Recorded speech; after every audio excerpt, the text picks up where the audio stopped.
First of all, maraming salamat po sa lahat ng mga kaibigan ng Mami, former kasama sa hospital, mga kamag-anak na nanggaling pa sa malayo, na you are able to join us sa importanteng okasyon, 95th birthday ng Mami.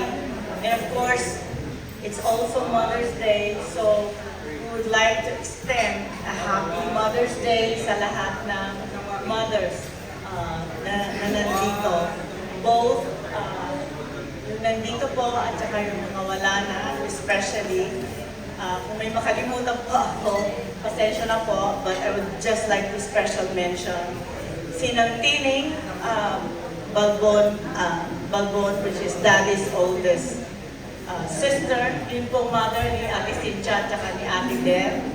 Tita Minyang Nabat, na first cousin po ng Mami, dating kasamahan po ninyo sa hospital. And even though she's a first cousin of Mami, she's like a sister. Very close po ang Mami at saka ang Tita Minyang. Tita Lucy Villanueva, isa rin po sa nakasama nila sa hospital, na napaka-importante pong mga kaibigan ng Mami. We especially treasure yung mga kasama po ng Mami sa ospital. We really appreciate na nandito po kayo to share this momentous occasion. We are very thankful na binigyan po ng Diyos na kasama pa natin si Mami for 95 years, hopefully, and counting, and many more years. Para lang po sabihin sa inyo, binigyan po rin tayo ng pagkakataon. Uuwi po kami sa Bohol this next weekend. Magkakaroon po ng second birthday celebration ng Mami. Kasi po marami po kaming mga kamag-anak na taga-Dimiao Bohol po ang both si Mami at saka si Daddy. So yung mga kamag-anak po namin na marami pong uuwi, so it will be a happy occasion. So we're looking forward to it. Kasi po matagal na po kaming hindi, well, me personally, ang huling uwi ko po ay 2019. I'm sorry, 2009, when the whole family went home para po i-celebrate ang golden wedding anniversary nila Mami at Daddy. And also, nag-renew po sila ng marriage vow. So that year was also very special to us. Also, in behalf of my siblings, mga pamangkin ko po, maraming salamat po sa inyong pagdalo.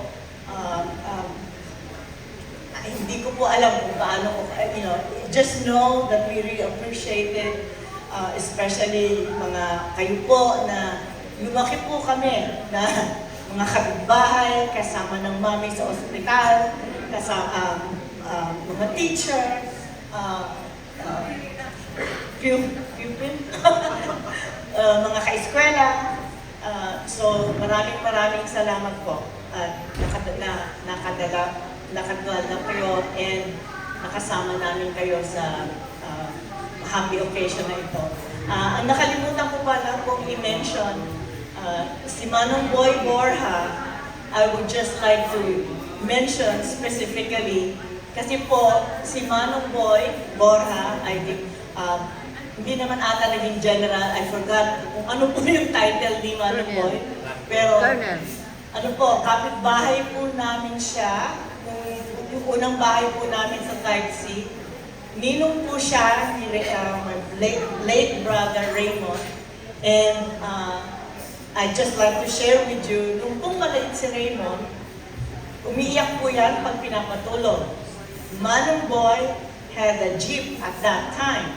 And para po makatulog si Raymond, dinadrive around po si Raymond around the bureau. And then by the time na baka-round sila, tulog na po yung kapatid kong si Raymond. And then on another note, that's why I also want to mention Dahil si Manong Bull po, yung first couple of, many years, nung pag umuwi po ako dito, sinasabi po niya sa daddy, ako ang susundo kay Pepper. So, malaking utang na loob po namin kay Manong Boy, and like I said, kapitbahay po namin sila, yung tindahan po nila sa kanto, parating, palitan po kami ni Erwin nung lumalaki kami, nagabili ng pandesal. Kasi po, yun po ang agahan namin. So, at saka mga auntie ko po, mga older cousin, mga barkada po ng Manong Boy. So, I just want to mention specifically na maraming salamat, Manong Boy, at ang asawa po niya si Ate Christy. Maraming salamat at you're able to join us.